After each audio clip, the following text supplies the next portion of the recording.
Baik, selamat pagi, selamat siang, selamat sore, selamat malam, Pak Rafiq dan teman-teman sekalian. Pada kesempatan kali ini, izinkan saya untuk memperkenalkan diri terlebih dahulu. Nama saya Nicholas Rian Prawira dari TRO Angkatan 2023 dengan 3 digit NIM terakhir 004. Kali ini saya akan mempresentasikan ini hasil daripada praktikum sistem pengendali elektrik dengan topik kendali motor AC 3 fasa menggunakan VFD XSY AT4. Baik nih, sebelum masuk ke hasil praktikum, mari kita pahami terlebih dahulu nih komponen utama yang akan kita kendalikan, yaitu motor induksi AC. Singkatnya teman-teman, motor AC induksi ini merupakan mesin listrik yang mengubah energi listrik AC menjadi energi mekanik atau putaran. Nah, ini adalah kuda pekerja nih teman-teman, alias jantungnya daripada dunia industri ini. Karena hampir semua mesin yang berputar di pabrik itu tuh menggunakan motor induksi. Kemudian kita masuk ke komponen-komponennya nih. Komponen-komponennya itu banyak teman-teman. Ini kalau dilihat di sini tuh ada fan cover, cooling fan, and belt, wiring box, lifting eye nameplate, gas iron frame, stator coil, dan lain sebagainya. Tapi secara mendasar, ada dua komponen utama nih teman-teman pada motor induksi ini.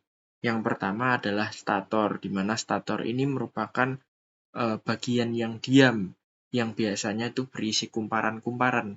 Nah, apa sih fungsi daripada kumparan ini?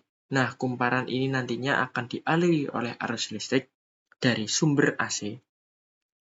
Dan kumparan ini, karena dia kumparan, otomatis ada kondisi di mana ketika suatu benda itu dialiri oleh arus listrik, dalam hal ini itu dia kumparan. Nah, hal ini tuh akan menghasilkan suatu medan magnet, teman-teman. Nah, medan magnet inilah yang nantinya akan menggerakkan bagian yang bergerak, yaitu rotor, teman-teman. Nah, mungkin singkatnya seperti itu, teman-teman. Kemudian untuk prinsip kerjanya sendiri, teman-teman. Prinsip kerjanya ini tuh berdasarkan dengan induksi elektromagnetik. Seperti yang telah saya sampaikan tadi, bahwasanya kumparan-kumparan yang ada pada stator ini menghasilkan gaya elektromagnetik ketika dialiri oleh arus listrik. Nah, gaya elektromagnetik ini yang dihasilkan pada kumparan di stator, itu tuh dia dapat menarik maupun mendorong magnet. Nah, magnet di sini adalah rotor yang ada di tengah. Untuk simulasinya, untuk penggambaran daripada keberjalanan atau proses daripada motor induksi ini kurang lebih seperti ini. Kebetulan di sini untuk motornya kita kebetulan juga 3 fasa, dan di sini juga kalau dilihat ada 3 fasa juga yang saling membantu lah satu sama lain untuk menggerakkan rotor, teman-teman. Nah, karena adanya kumparan di bagian stator yang diberi aliran arus 3 fasa, teman-teman. Nah, ini tuh menciptakan medan magnet yang berputar. Medan magnet ini tadi kemudian menginduksi lah arus listrik di bagian yang berputar atau rotor, yang menyebabkan rotor tersebut dapat berputar, teman-teman. Gitu.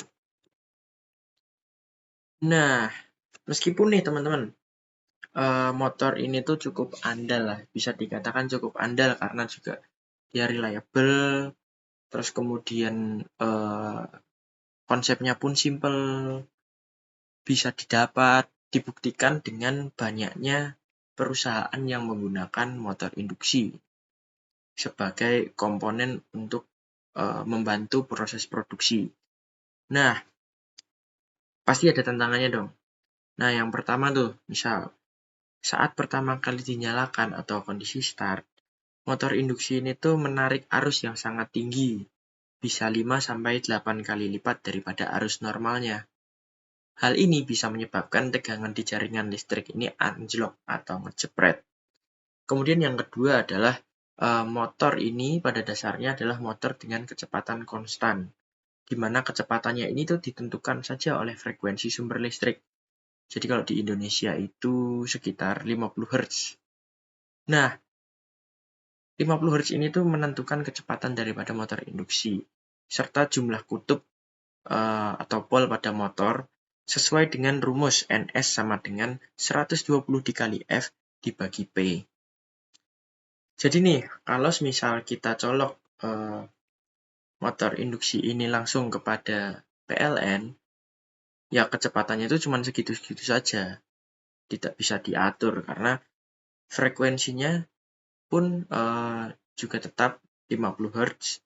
Dan kemudian untuk pol atau jumlah kutub, nah sebenarnya kita bisa memvariasikan itu di jenis motor yang kita gunakan. Maksud saya adalah jumlah daripada pol yang ada pada motor. Jadi misal semakin banyak pol, berarti otomatis untuk kecepatannya sendiri itu semakin kecil karena jumlah pol ini, nilai pol ini berbanding terbalik dengan frekuensi dan nilai 120 tersebut. Tapi kalau misalnya polnya ini semakin kecil, teman-teman, otomatis dia akan kecepatannya itu semakin besar berdasarkan rumus 120 kali F dibagi P. Gitu. Nah, untuk mengatasi dua permasalahan ini, yaitu arus start yang tinggi dan kecepatan yang tidak bisa diubah, kita memerlukan sebuah alat atau device. Alat ini disebut VFD atau Variable Frequency Drive, teman-teman. Nah, Variable Frequency Drive atau VFD ini merupakan perangkat elektronik daya yang berfungsi untuk mengendalikan kecepatan motor AC dengan cara mengubah-ubah nilai frekuensi dan tekanan output-nya. Oke, VFD ini tuh tentunya mengendalikan kecepatan motor AC, teman-teman. Yang kita gunakan atau VFD jenis VFD yang kita gunakan pada praktikum kali ini adalah VFD tipe AT4. Spesialnya VFD AT4 ini berdasarkan datasheet-nya, VFD ini merupakan model single phase to three phase. Artinya VFD AT4 ini bisa mengambil input satu fasa 220 volt dari colokan listrik biasa atau colokan listrik PLN dan mengubahnya menjadi output 3 fasa 380 volt. Nah, hal ini tuh sangat praktis. Kenapa? Karena kita bisa menjalankan motor induksi 3 fasa yang besar hanya dari sumber listrik 1 fasa. Ini di sini ada spesifikasi teknis daripada VFD. Terminal dayanya ada fasa dan netral untuk input daya 1 fasa 220 volt. Kemudian ada output daya UVW dengan 3 fasa 380 volt yang menuju ke motor. Kemudian ada ground atau pertanahan yang wajib untuk keamanan. Kemudian untuk terminal kontrolnya itu ada COM atau common atau ground untuk sinyal kontrol. Kemudian ada X4 itu untuk input digital. Untuk forward rotation atau putar searah jarum jam, ada X5 yang merupakan input digital untuk reverse rotation atau putaran berlawanan dengan arah jarum jam. Kemudian ada X1 sampai X3 yang merupakan input digital untuk pilihan multispeed. Kemudian ada VL1 atau input analog 0 sampai 10 volt yang digunakan untuk mengatur kecepatan variabel serta output 10 volt yang dimana ini tuh sumber daya untuk potensiometer eksternal. Dan lanjut, di sini ada bentuk daripada VFD ini, teman-teman. Jadi yang awal kan VFD itu seperti ini komponennya. Kemudian kalau kita lihat di sini tuh itu ada panel kontrol yang dimana kita bisa mengontrol berbagai macam jenis. Nah, Di sini tuh yang pertama ada numerical display. Tentunya numerical display ini digunakan untuk melihat nilai yang kita masukkan itu berapa, atau parameter yang akan kita setting itu berapa. Intinya numerical display ini digunakan untuk melihat atau menampilkan nilai. Kemudian di situ ada status indikator, ada run, stop, forward, reverse, rotation per minute, FHA. Tentunya status indikator ini untuk mengindikasikan kondisi daripada motor.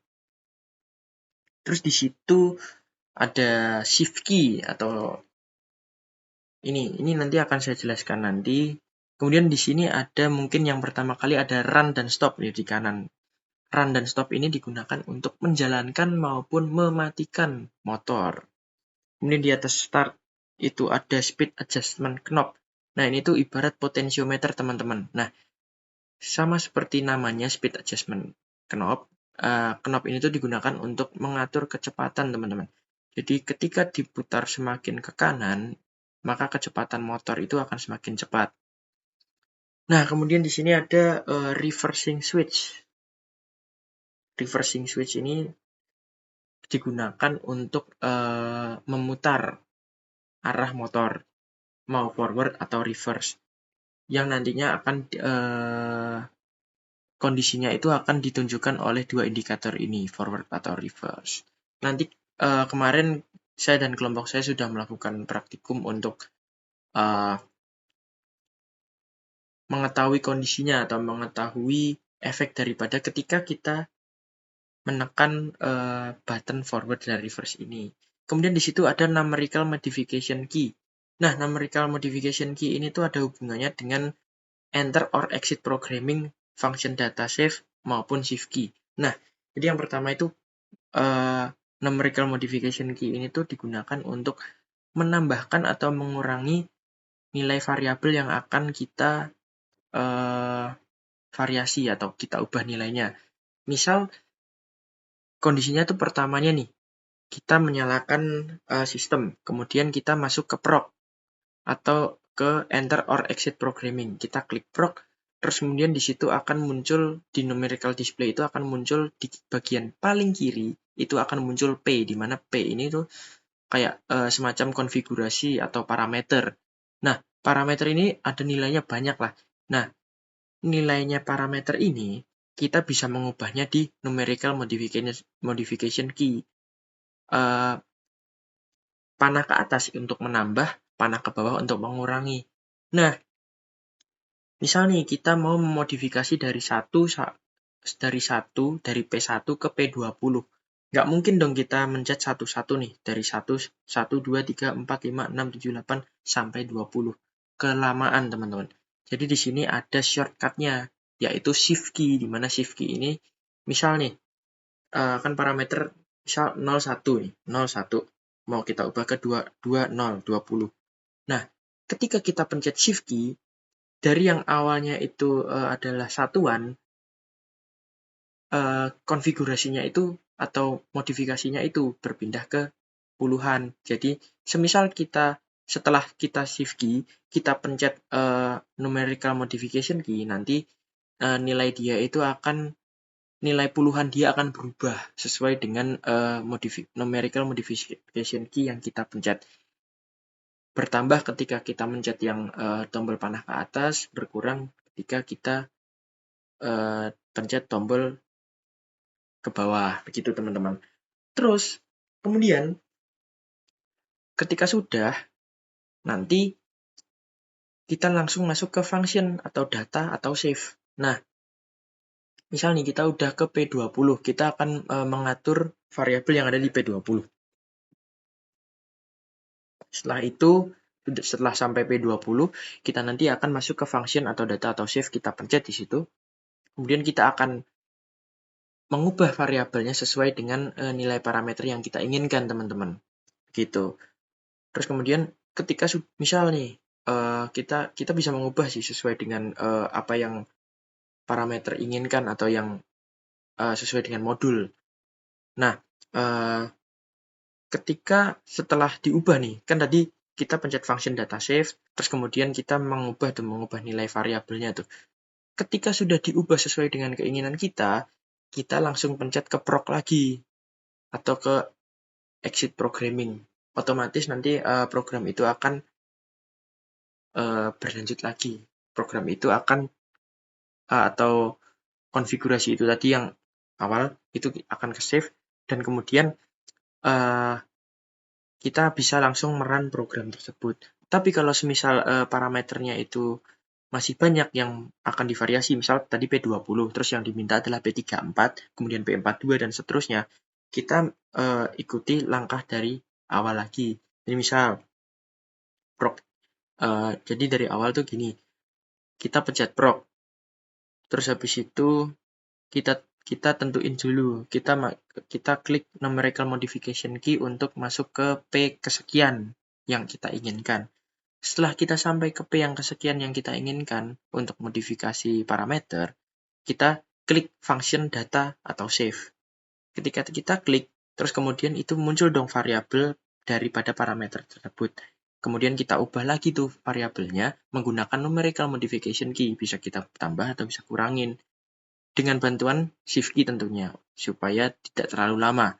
Kemudian ketika sudah selesai mendapatkan variabel tersebut, kita langsung pencet proc lagi, teman-teman. Begitu.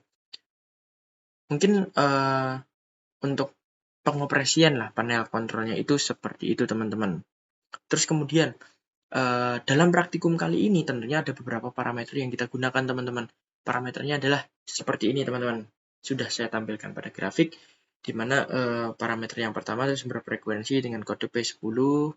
Kemudian nilai awalnya itu kita parameter nilai variabelnya itu kita ditaruh 1, terus kemudian ada sumber, batas frekuensi maksimal, dan lain-lain. Nah, parameter inilah yang akan kita gunakan, parameter awal inilah yang akan kita gunakan untuk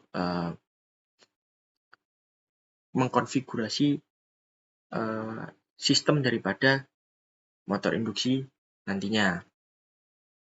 Kemudian di sini kita mungkin masuk saja ke hasil uji frekuensi dengan dari hasil uji frekuensi ini kita akan mendapatkan hasil baca RPM atau putaran daripada motor induksi dan arusnya, teman-teman. Kemudian di sini ada 10 kali percobaan, kelipatan 10 dari 10 Hz, frekuensi 10 Hz hingga 100 Hz, di mana nilai bacanya di frekuensi 10 Hz itu RPM yang terbaca adalah 289,5, kemudian untuk arusnya adalah 0,3. Dan kemudian berikut ini videonya. Kan 10, terus kita bisa satu kan 0,3. Kemudian lanjut ke frekuensi 20 Hz, untuk RPM yang terbaca adalah 590,3 RPM, dan arus phase yang terbaca adalah 0,7. 590,3. Di frekuensi 30 Hz, nilai RPM yang terbaca adalah 887,4 dan arus phase-nya adalah 0,9 ampere.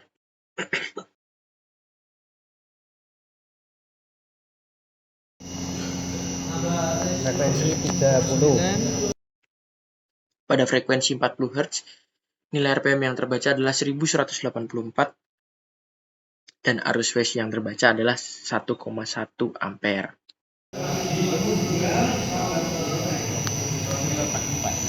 Dulu ya?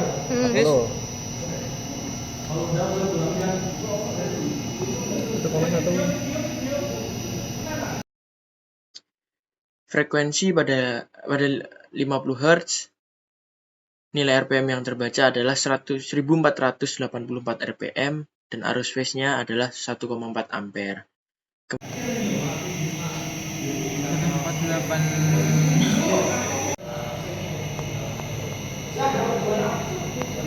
1,4. Kemudian pada frekuensi 60 Hz, nilai RPM yang terbaca adalah 1784 RPM dan arus phase-nya adalah 0,9 ampere. kemudian pada frekuensi 70 Hz, RPM yang terbaca adalah 2078 RPM, serta arus phase-nya adalah 0,6 ampere. Pada frekuensi pada frekuensi 80 Hz, nilai RPM yang terbaca adalah 2377 RPM dan arus phase yang terbaca adalah 0,5 ampere.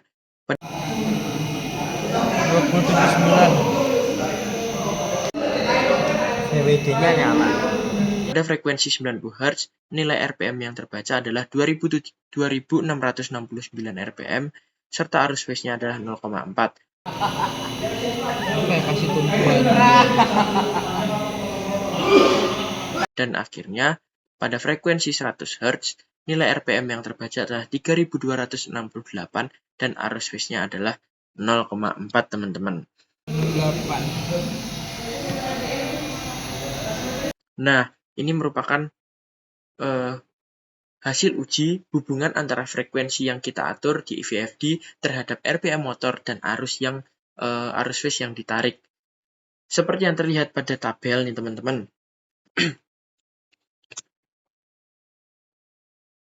Kalau kita lihat, semakin tinggi frekuensi yang kita berikan nih, semakin cepat motor berputar teman-teman. Jadi kalau pada frekuensi 10 Hz, nilai RPM-nya itu 289,5 RPM, sedangkan ketika nilai frekuensi adalah 100 Hz, nilai RPM-nya adalah 3268 RPM, teman-teman. Hal ini 100% sesuai dengan teori dasar motor, di mana kecepatan itu berbanding lurus dengan frekuensi. Terus kemudian nih, yang menarik adalah ada pada kolom arus phase, teman-teman. Nah, jika kita lihat nih, dari 10 Hz sampai 50 Hz, nilai arusnya itu naik seiring dengan kenaikan kecepatan RPM maupun nilai frekuensi.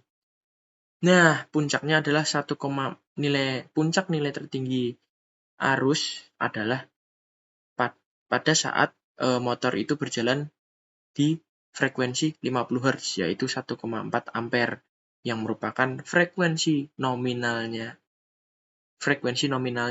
sesuai dengan standar yang ada di PLN, teman-teman.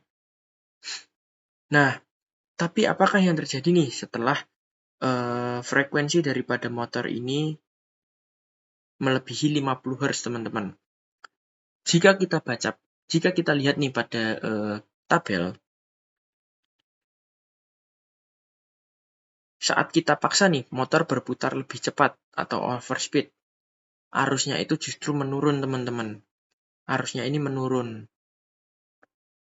terus sampai dari awalnya 1,4 ampere di 50 Hz menjadi 0,4 saja, 0,4 ampere di kecepatan 3268 pada frekuensi 100 Hz. Kenapa hal ini bisa terjadi nih teman-teman? Nah, hal ini merupakan fenomena yang disebut dengan field weakening, atau sederhananya tuh VFD ini sudah mencapai batas tegangan output maksimumnya di 380 volt. Jadi saat frekuensi terus dinaikkan, teman-teman, rasio voltase per hertznya itu turun, yang menyebabkan medan magnet di motor itu melemah dan torsinya pun turun. Karena torsi ini berbanding lurus dengan arus, maka arus yang ditarik pun ikut turun, teman-teman. Jadi nilai arus yang dibaca itu ketika semakin besar frekuensi adalah semakin turun. Ini tuh membuktikan bahwasanya torsi pada motor juga ikut menurun seiring dengan maksimalnya nilai tegangan, teman-teman, gitu. Kemudian yang kedua adalah hasil uji rem, teman-teman. Hasil uji rem itu kita melaksanakan akselerasi dan deselerasi, ya. Nah, untuk parameter yang kita ubah-ubah itu adalah P12, itu kita variabelnya adalah 1, kemudian P34 dan P42 sesuai dengan tabel, teman-teman. Serta untuk frekuensi adalah 75 Hz. Nah, untuk mengatur frekuensi sendiri itu kita menggunakan knob di sini, teman-teman. Di sini knob ini tuh kita putar sesuai dengan frekuensi keinginan kita. Nah, hasil uji rem ini tuh kita mendapatkan hasil nih, teman-teman. Ketika P sama dengan P34 dan P42 sama dengan 5, waktu akselerasinya adalah 15,72 detik dan waktu diakselerasinya adalah 15,72 detik. 1, 2, 3, yuk.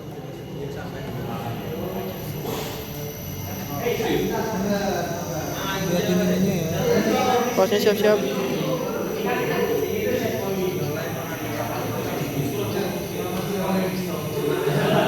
Yuk. 1572. 1672. 1, 2, 3, yuk. Jos.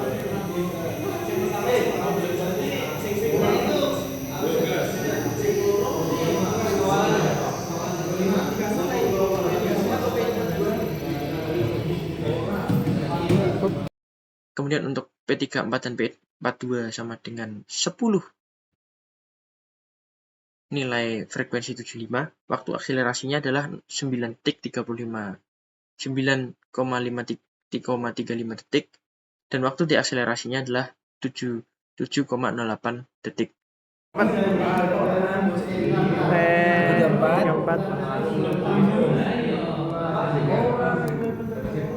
P34 34 yuk.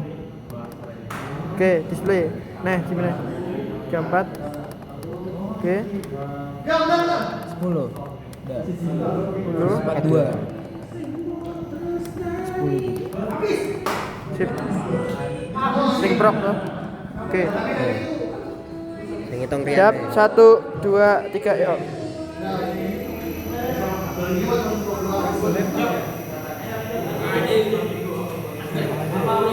Yuk, stop. 0935 aja ya. Wes langsung deselerasi ya. Pep sing merah ya, Pep. Siap. Siap. 1, 2, 3, yuk. Dia siap-siap. Stop. Kemudian untuk P34, P42 itu 15. Nilai akselerasinya adalah 5,33 detik dan waktu diakselerasinya adalah 6,19 detik. Yuk. Stop. 35. 34, sorry. Oke. 15. 12. Oke. 15. Oke. Sip. Siap ya. Siap. 1, 2, 3, run, yuk. Dia siap-siap, stop. Up. Oke. 533. Terus sekarang siap-siap buat akselerasi sih, bentar. Aba-abaku ya, siap. 1, 2, 3, yuk. Aman. Hop. Sip. Kemudian untuk P34 dan P42 sebesar 20, nilai frekuensi 75, waktu akselerasinya adalah 4,16 detik, deakselerasinya 4,30 detik. Yuk. 34. Oke. 20. 42. Oke, siap-siap ya. Siap ya. 1, 2, 3, yuk. Siap-siap deh. Yuk. Up. 430. Sekarang run ya, siap-siap ya. 1, 2, 3, yuk. Sip.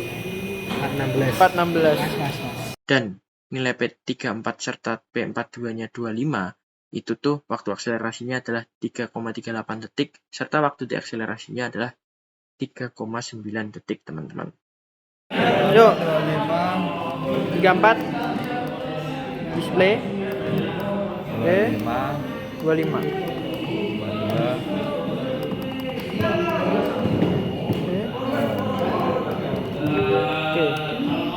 Oke, siap ya. Pep, run. 1, 2, 3, yuk. Hop. 338.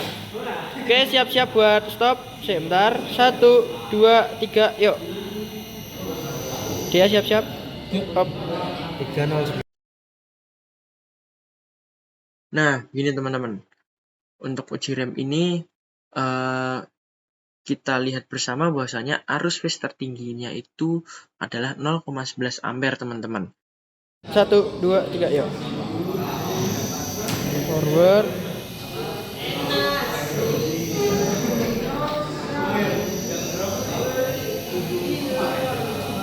Nah, ini tuh hasilnya. Kalau kita lihat ini, secara teori ini tuh hasil uji rem ini tuh memaksa motor berakselerasi lebih cepat teman-teman, atau setting rem besar. Seharusnya menarik arus start yang lebih besar untuk melawan kelembaman atau inersia nih teman-teman. Nah, ini tuh merupakan hasil yang sesuai ya teman-teman. Jadi di mana ketika P34 dan P42-nya itu semakin besar, maka waktu akselerasinya itu semakin sedikit teman-teman. Nah, ini tuh apa ya? Ini tuh logis lah. Kenapa? Karena seberapa apa ya, kayak P34 dan P42 itu tuh satuannya kan hertz per second nih. Nah, hertz per second ini tuh ibarat berapa besar sih frekuensi yang bisa naik dalam tiap detiknya teman-teman. Nah, ini tuh sudah cukup sesuai ya, dimana ketika misal nih P34 adalah 5 nih, 5 terus waktu akselerasinya itu 15 Hz per second. 5 dikali 15 adalah 75. Di sini pun juga 25 kali 3 sekitar 75. Nah, ini tuh hasilnya cukup logis lah teman-teman. Untuk waktu akselerasi dan waktu deselerasinya itu cukup logis karena sesuai dengan kondisi parameter yang kita atur teman-teman. Nah, kemudian kita lihat nih, tadi seperti yang kita bahas bahwasanya data ini tuh menunjukkan arus puncaknya ada konstan di 0,11 ampere nih di semua skenario. Hal ini merupakan temuan penting teman-teman. Kenapa arusnya tidak naik tuh? Jawaban paling logisnya adalah praktikum kali ini tuh kita melakukan dalam kondisi motor tanpa beban teman-teman atau no load. Karena tidak ada beban yang harus diputar teman-teman, sehingga arus yang dibutuhkan untuk akselerasi ini sangat-sangat kecil, sehingga perbedaan arus puncak itu tidak terdeteksi oleh alat ukur kita, yang dimana klemeter yang kita gunakan itu toleransinya 0,01 ampere gitu teman-teman. Kemudian yang ketiga adalah hasil uji forward dan reverse teman-teman. Seperti yang telah saya sampaikan sebelumnya bahwasanya terdapat pencetan atau button untuk mengatur kondisi forward maupun reverse daripada motor tanpa harus memutar atau meng-switch inputnya, power inputnya teman-teman. Jadi kita bisa mengatur forward reverse ini daripada VFD dengan menekan button forward reverse seperti pada video ini teman-teman. Itu. Kemudian kita telah sampai pada kesimpulan. Sebagai kesimpulan nih teman-teman, VFD ini terbukti secara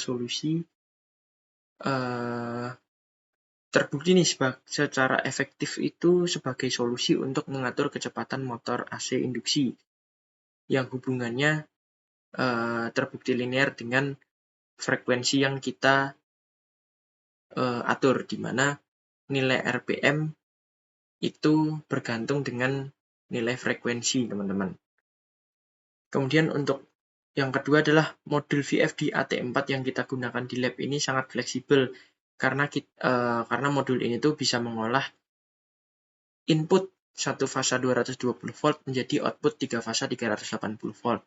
Nah, modul VFD ini sebenarnya ada berbagai jenis, ada AT1, AT2, AT3 dan AT4 ini. Nah, AT4 ini tuh kayak apa ya? Kita tuh bisa mengatur sesuai dengan keinginan kita sebenarnya. Dimana misal AT1 itu inputnya satu phase 220 volt, outputnya satu phase 220 volt. Terus kemudian kalau nggak salah di AT2 itu inputnya 3 fasa 380 volt, outputnya juga 3 fasa 380 volt. Kemudian di AT4 ini inputnya satu fasa 220 volt, outputnya 3 fasa 380 volt. Terus kemudian kesimpulan yang bisa juga kita ambil bahwasanya pengendalian dapat dilakukan via panel lokal atau terminal eksternal, teman-teman.